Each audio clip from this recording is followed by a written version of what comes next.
Hey guys.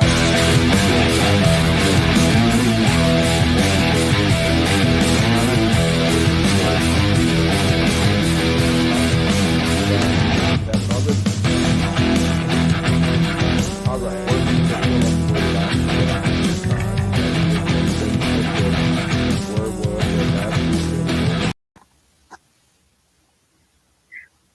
Good evening, guys. What's going on? This is the sports guy Kendrick Henderson with TFG Sports, and guess what you're watching? You're watching the TFG Sports show Tuesday night at 6:30, and I'm your hostess with the most, and I'm glad to be back. I know a lot of you guys probably been wondering where we've been. We've been gone for a little bit, but we're back, and I'm glad to be back. And this guy that's to my right is one of my good friends and former colleagues, Reed Kurt, joining us tonight. We're gonna talk a little football. Reed, how you doing, my man? I'm doing great, man. I can't tell you how much fun it is to get to this part of the year. We got college, we got pros. Back when I was doing sports, summer was hard, man, especially there because the Rangers, Texas Rangers always stunk. Everything else took a while to get going. But when football season hit, man, it is just a fun run all the way to the end of the year. So I'm glad. Yeah, you and me both. And to speak on the Rangers, yeah, they still stink. So you got that right. Yeah. We ain't got that much change. to talk about. Yeah, hey, Britannica Lynn, thanks for joining us. Let me make sure if you're watching us, make sure you come in and comment. Make sure you let us know you're watching. We want to have some feedback with you. Let us know you're watching. We're gonna talk some NFL. Let us know who your team is and what your expectations are for this season. So we're gonna jump right into this thing. We're gonna obviously the season kicked off on Thursday night with the Marquee Matchup. Cowboys visiting Buccaneers. And let's be honest. I think most people probably thought the Cowboys didn't have a chance with this game. But to our pleasant surprise, the Cowboys came out and actually looked pretty good. Reed, first of all, let me ask you this: what was your initial thoughts on this game when you saw it on the schedule, and just kind of give me your synopsis of what you saw? Well, my initial thought was Tampa by 7, and that's what the betting line started with, a 7.5 to finish up. So I figured it would be somewhere around there. I didn't think Dallas's defense. The offense was a question mark because of Dak coming back, and the defense was not a question mark. It was just an exclamation point. But both sides played very well. I don't think it's sustainable over the next 16 games, but that's a great way to start. I mean, you give the defending champs who have everybody back a whole game's worth of action there, a whole run. That seems to show good things for Dallas coming up this year. Yeah, and the thing is, they were coming into the game without their starting right guard too, so we didn't know what was going to happen with them not having Zach Martin. And Connor. What's Connor's? I can't remember his last name, but anyway, the replacement played pretty well up against that front four Tampa Bay. Even though they didn't run the football well, they were able to keep the heat off of Dak pretty much. Yeah, and that's the thing that when you look at it, seems like a sound decision. I mean, that's a great front four they're running up against, so they don't run it. Elliott played well, in pass protection. He kept them clean for a while. That's the kind of thing doesn't show up on the stat sheet, but I mean, it's valuable. I mean, it's not as valuable as they're paying him for, so they got to get him the ball for the rest of the season. But coming out first night, quarterback coming off an almost year off with an injury, just let him have it. See what happens. And it's I was really impressed with Dak and receiver wise, Dallas, they're loaded out there. So if they have to get into this situation again, that's not a whole lot of teams match up that well throughout the whole passing game. Right. And let me run down some of the stats. We talk about Dak coming back from off his injury from last year. Dak was 42 of 58 for 103 yards, 3 touchdowns, 1 interception. Amari Cooper caught 13 balls for 139 yards, 2 touchdowns. CeeDee Lamb caught 7 balls for 104 yards and 1 touchdown. And Elliott only had 33 yards on the ground on 11 attempts. Michael Coleman is joining me. Mike, you got some background noise. Somebody got some background noise going. We can't really hear you. But Mike, thanks for joining us, man. We're talking about these Cowboys and these Buccaneers on Thursday night. What was your thoughts on that game? Well, usually when everybody's going one way, in this case, I'm going to step outside. Everybody just knew the Cowboys were going to be embarrassed. I mean, it was everybody across the board. I thought, too many people agree on one thing, and that's not normal because it's hard to agree on just one thing. It's like the Chiefs playing San Francisco in the Super Bowl. Everybody just knew the Chiefs were going to be the team, and we saw what Dallas did. I mean, the kicker, he definitely was a liability for them. Mm-hmm. I'm not going to dog Zeke for not getting those yards because that's a tough defense to run against. And I think what happened was Tampa Bay said, if you're going to beat us, you're going to beat us with Dak's arm, who hasn't had a preseason game, who's coming back from injury, and we don't think y'all can beat us with his arm. He proved them wrong. He almost did. But I think that was a good test for Dak because he played recklessly. I mean, in terms of his body, he didn't hesitate. He didn't stop and think about what he had to do. And so, now they don't play another team that was a playoff team from a year ago till I think November, that being Kansas City. Mm-hmm. So I think between now and then, they should rack up, I don't know, 7 or 8 wins, depending on how many games they have. But I think it bodes well for them. Yeah. What you guys think about the new look defense? Dan Quinn, changed this thing around. I think one of the biggest additions was Caden Neal. I think Neal played really well, and I think Michael Parsons. I think that kid is going to be all pro. But so, what do you guys think about the defense? How they played? Well, so much better than expected. I mean, that's you look at it last year, and it was just awful. And a couple of changes, couple of additions out there, playing on a Thursday night, rolled everything out. Very impressed with the defense. And this is a division that, as we saw last year, sometimes anybody can win it. It'll be a lot tougher this year, but with that defense playing the way they did opening night, you got to put Dallas right up there at the top of the chance. What you think, Mike? Well, I think I like the Micah Parsons kid. I saw a lot of him during training camp. Thought this kid's going to be special. And Quinn, they love this guy. They'll go through a brick wall for this guy. And if you have a coach like that is your mentor or that's calling the shots, you're going to be in position to not want to disappoint him. And I think that's where this defense is going to roll. Well, here's some game stats again. Total yards, Dallas had 451 yards, Tampa Bay 431. Rushing yards, Dallas only rushed for 60 yards, Tampa Bay 52. Dallas had 8 penalties, Tampa Bay 11. The big one, the turnover margin. Tampa Bay turned it over 4 times. Dallas only turned it over 1 time, and they still lost. Everybody talk about turnovers is the key. Dallas got 4 of them, and they still lost. But I would say this though, their kicker left some points on the field, so that ain't the defense's fault. Well, if you recall, and I know you're a Packers fan, but I'm not throwing it out there for that. In that NFC Championship game, I believe Tampa Bay had turnovers that Green Bay was not able to capitalize on. So they can turn the ball over. You just have to capitalize on it when you get the opportunity. What you think, Reed? Turnovers, is that a big key? Oh yeah. I mean, when you look at from one season to the next, especially, there's the 2 biggest things that I look at when I look for teams to bounce back. What were the turnovers like last year? And what were the injuries like last year? And both of those things are sometimes out of your control. I mean, turnovers about 50% luck. But exactly what you just said, when you get the turnovers, you got to take advantage of it. And we saw that last night in overtime with the Monday Night Football game. Yeah. Where they were just everybody was just dropping it like it was buttered there at the end until finally somebody had to win it. Right. So I think the Cowboys going forward, I think they're going to be okay. I think this Lyle Collins thing, this suspension, that's going to kind of shift some things on that offensive line. And speaking of which, we're going to move to that's our next topic. Come to find out, NFL has suspended Lyle Collins for 5 games because of violating the league's substance abuse policy. He is appealing that decision. Now, according to Sports Illustrated, reports are Collins has been cited 7 times for failure to appear for testing, not for failure to cooperate. And also, Jerry Jones did announce, it's funny, Jerry Jones is still the coach, as we know. He did announce that backup Terrence Steele will be the starter in place of Lyle Collins. Guys, what you think about this news that broke like what? a couple of days after they played. Maybe I think it was Friday or Saturday when they broke. What you guys think? If he's been a no-show, that counts as a failed test. Is what that So it's kind of like these folks in this vaccine situation, regarding work and not to work.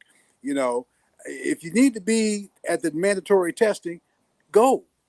I don't know what's so hard about that. Otherwise, take a toke or a blunt and let it be worth your while getting suspension. You know what I'm saying? Right. Yeah. Don't be a no-show and get suspended. Yeah. Do the right thing. I that's just a dumb decision on his part, and I don't know why he doesn't make that. And I know other guys have in the past. It's like, just do you even know when the test is going to be? Show up. So that's but they say he hasn't tested. This window that I read, they say he has tested negative for marijuana over the last year. So I don't understand why he would miss cited 7 times for failure to appear. I don't understand that. Reed, what you think about this whole Lyle Collins and it's like Coleman said, if you don't show up, then you are assumed guilty. That's the way it works. So I don't understand why you would not show up once, much less 7 times. That seems to be pretty much admitting that there is a problem there. And the NFL drug testing policy is a lot more lax than it used to be. It's a lot easier to get around, in all honesty, because the NFL, it's kind of similar to pro wrestling. They know things happen. They don't even know that things happen. Don't make them realize that things happen and make them have to do something, because if you miss a test, that counts. If it's pretty easy to work around, in all honesty. So I don't understand why that seems to be a management problem if he's not actually, showing up for the tests. Yeah. So there you have it. He's still appealing the decision. You know how those appeals go. We don't know how long that'll take, but we definitely know he's not playing Sunday at the Chargers, and they're gonna have their hands full with Justin Herbert, and Terrence Steele is gonna have his hands full with Bosa, because Bosa comes with it. He's gonna play. So this is not gonna be an easy game, and it's on the road. So we'll see how the Cowboys fare this coming Sunday in LA. So we're gonna move on to our next topic: NFL marquee matchups from Week 1. And you know who we gonna start with, fellas? We starting with them Cleveland Browns and Kansas City Chiefs. That Patrick Mahomes is a bad man. All right, guys, y'all give me y'all take on this matchup. What you think? What you take from it? No team plays perfect ball, but Cleveland was in the process of playing perfect ball, and that crowd got to them. I really believe that crowd. I mean, that crowd is like hearing 2 airplanes. It's just loud. I mean, if you can withstand one fumble, which Chubb did, I don't really fault him. And running backs fumble, that's part of the territory. But that punter, was that his first punt? Because considering that they weren't punting a whole lot, he did not and was not focused on the game. I mean, the whole time he had to know, I'm going to get in eventually. And I don't know what he was doing at the time he was told to get in. I mean, looking for his helmet or what. And then he tried to pull the Garo Yepremian. You right. You can forget that. But you know how a lot of people don't know who that is, Mike. We're not going to tell. I mean, let me back aside real quick. For people who really love sports, learn the history of sports too.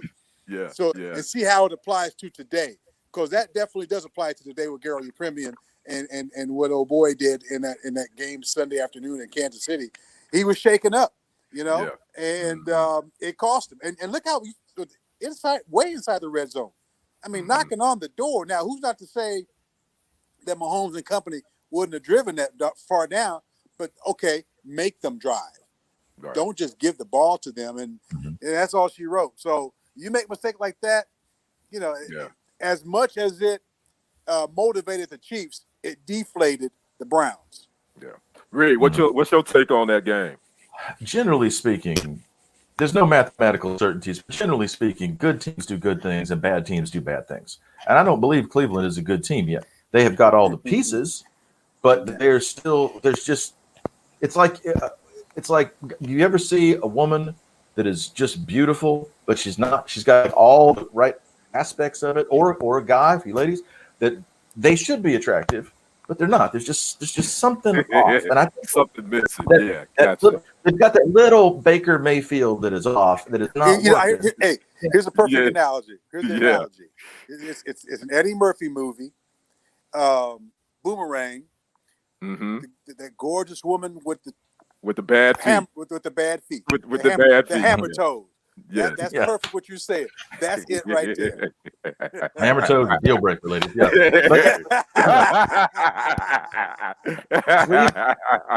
Until I see otherwise, Cleveland is Cleveland, and they've got all the pieces in place, and they'll be dangerous, and they'll beat some teams. But I don't have confidence in them. I have confidence that the Chiefs will do the right thing, and they did. And the Chiefs don't have to have a good game all game to beat you. They can have a good quarter and blow you out. I mean, that's how good they are. But there's, good teams are good. Bad teams struggle, and that's just what we saw. Well, some of the game stats. Mahomes went 27 for 36, 337 yards, 3 touchdowns, passing, 1 rushing. Tyreek Hill, Mr. Everything, 11 receptions, 197 yards, a touchdown. Travis Kelce caught 6 for 76 and 2 touchdowns. Now, Baker Mayfield actually had a pretty decent game.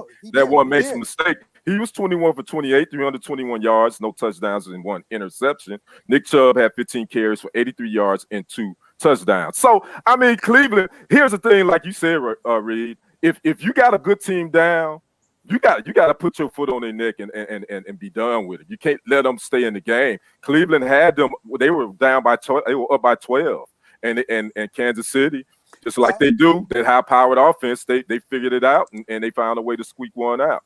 And I think the coaching staff knew what they were in for because they went for 2. You know? They took that 8-0 lead. They knew this is the kind of game we're going to need that 2 point, and they were right. So they had the formula. They just had human errors. What they had. Yeah.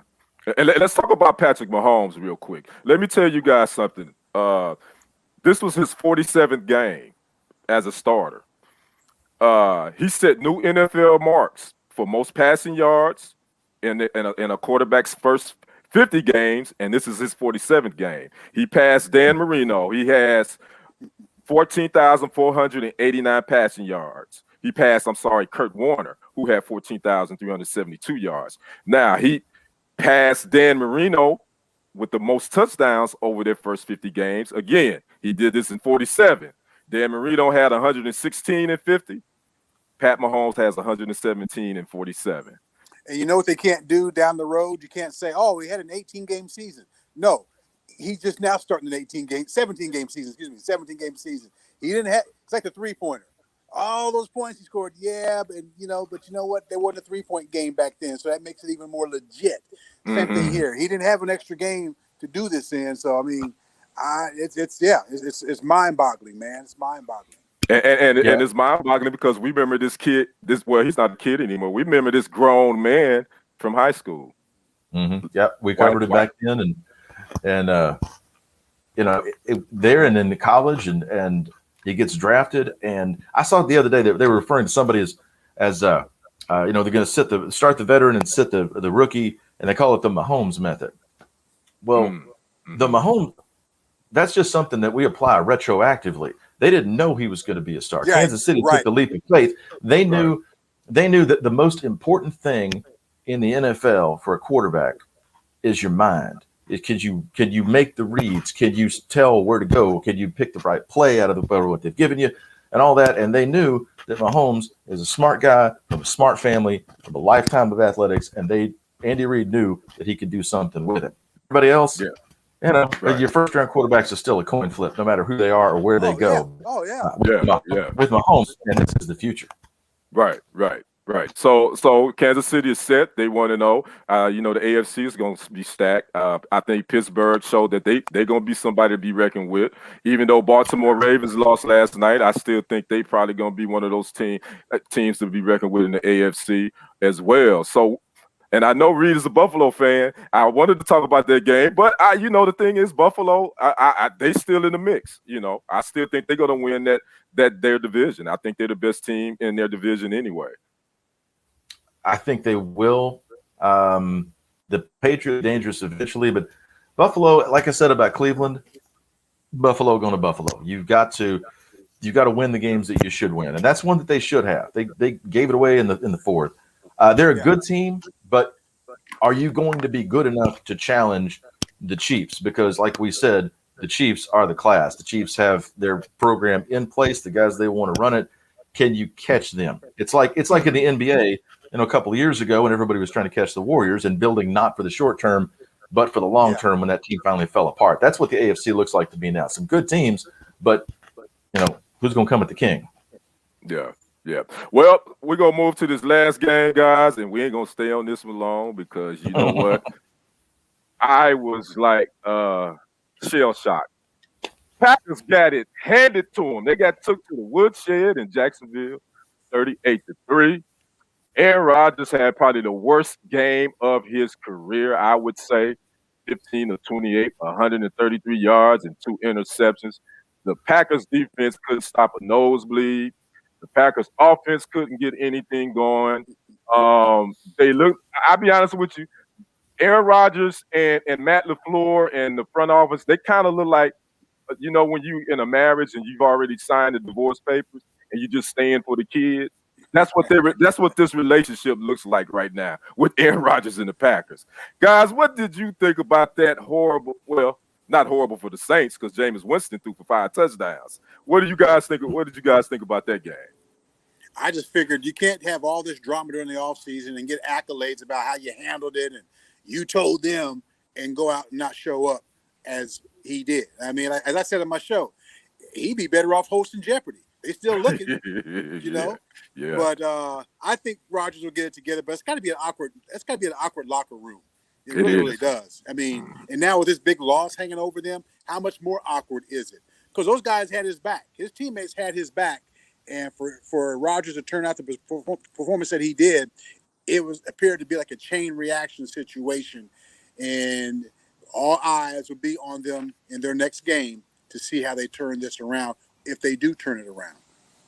Yeah, Reed, what's your thoughts? It's one game, and it was a horrible game. I mean, nobody looked good out there. Defense, like you said, was awful. Rodgers was just not good at all.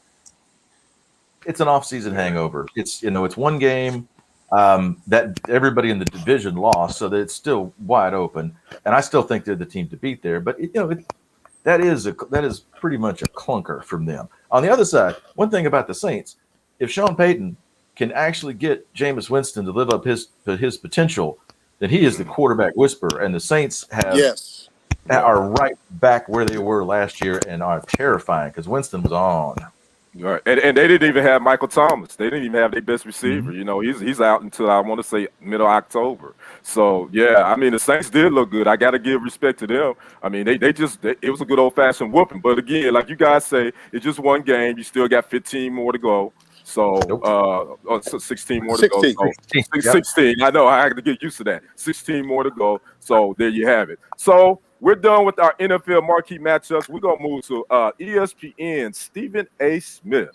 Yeah, he did it. He confirmed he did it. Now, this rumor hit the internet streets about a month ago about First Take was going to have some changes. Max Kellerman was going to be out of there. Done deal. Well, Stephen A. Smith went on Hot 97, Ebro on the morning show last week, and he said, Ebro asked him point blank, did you have Max Kellerman removed? He said, all right, we're gonna go ahead and stop the rumors. Yeah, I did it. I had Max Kellerman removed because I just didn't think we needed to move any further with this. He said, yeah, we've been number 1 for 5 years and this and that, yada, yada, yada. But I just think didn't think the chemistry was there. So what's up, guys? What you think about Stephen A. Smith and his jockey, his position at ESPN? Go ahead, Reed. Well, Stephen A. said the quiet thing loud is what he did. That happened, man. Okay, all three of us have worked in the media all of our lives, and you two guys have worked in television a lot longer and a lot more successfully than I did. We are all aware of situations where on-air talent didn't like each other, didn't have chemistry, had something wrong with them. Somebody stays, somebody goes. Max Kellerman had a show before Stephen A. He's got a show now after Stephen A. Yep. Stephen A. is the winner. He's the bell cow. He's the face at this point. He does like 12 radio shows and 6 TV shows a day for them. he's going to win that. And if it's not working, you make changes. That, no offense, nothing personal, but that's just how the business works. No, you're right. And he's owning it. I mean, it's not like a finger is being pointed at him and he's denying it. He's like, yeah, I that's what I did. And I think he just made a move that maybe management would eventually have made somewhere down the line. He decided to go ahead and do it. That shows you how much clout he has, And as Reed said, he's got all these different shows and whatnot. And I read a column a while back, and the column part of what the columnist said was the reason why ESPN loves Stephen A. is because it's a drop of a hat. If you need him to show up somewhere, he's there.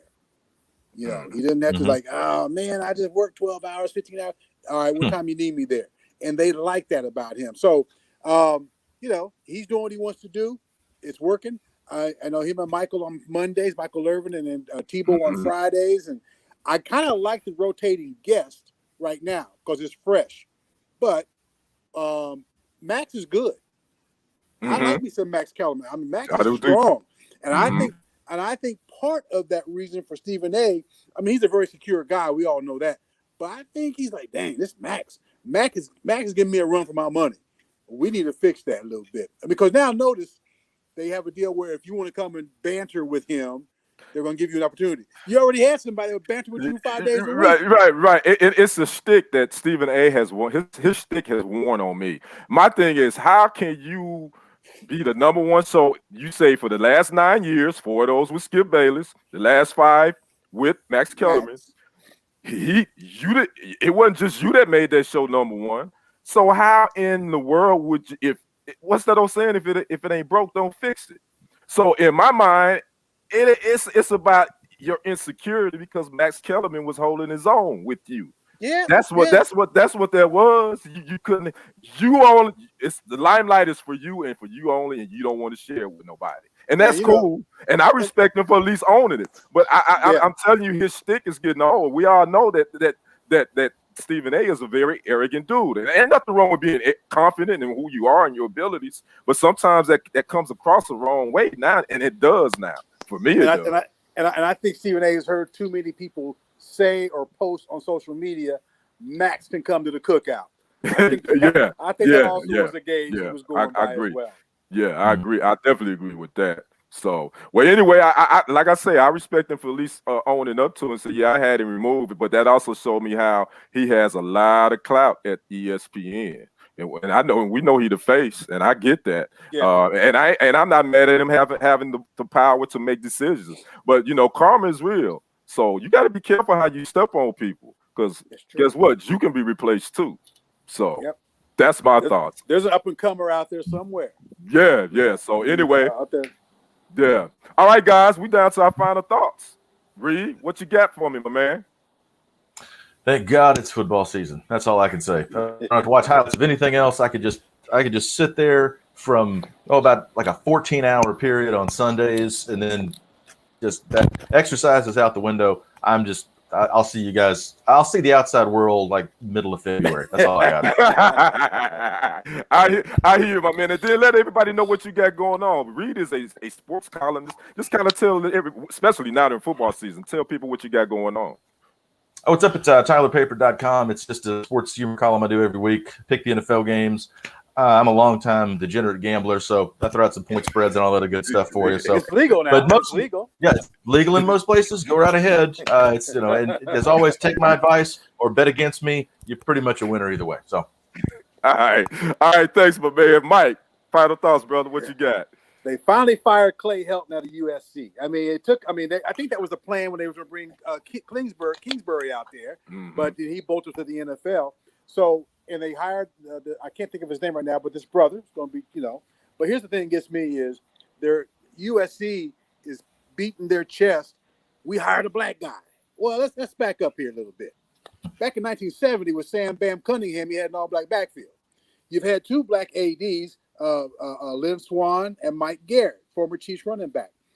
And you're just now getting around to hiring a black coach. I wouldn't be so quick to pat myself on the back that after you had an all-black backfield in 1970, when that was really something, that 51 years later, by default, you got a black coach. So just kind of say we got a new coach. and just kind of move on from there. And let's see what he does. Yeah, you're right, Mike. And let the people know where they can find you and what they can follow you and how they can watch you, Mike. Here at KLTV.com, the Red Zone, two alumni. I'm talking to at the Red Zone right here. I mean, you guys, and M Coleman 4 on Twitter. All right, Mike. Thanks, my brothers. My final thoughts, real quick. I reported a story earlier today. Jay-Z and Jeff Bezos could be the new owners of the Denver Broncos. Wow. Go figure. Hear that. Yes, they could be the potential suitors for buying the Denver Broncos. Now, obviously, Bezos probably could buy it with you. I mean, he's got more money that he can spit at. Right. Now, right.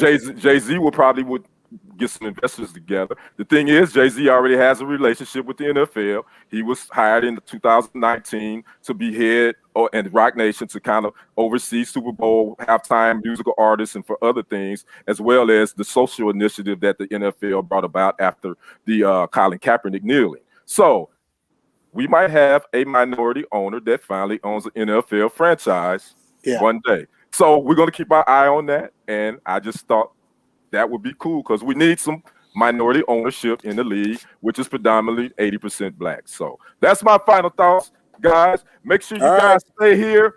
Make sure you come back next Tuesday. Check us out at 6:30. We here every Tuesday, TFG Sports. My man, Reed Kerr. Appreciate you joining me. My man, Michael Coleman, my guy. And until next Tuesday at 6:30, peace. All right, gentlemen. Yeah.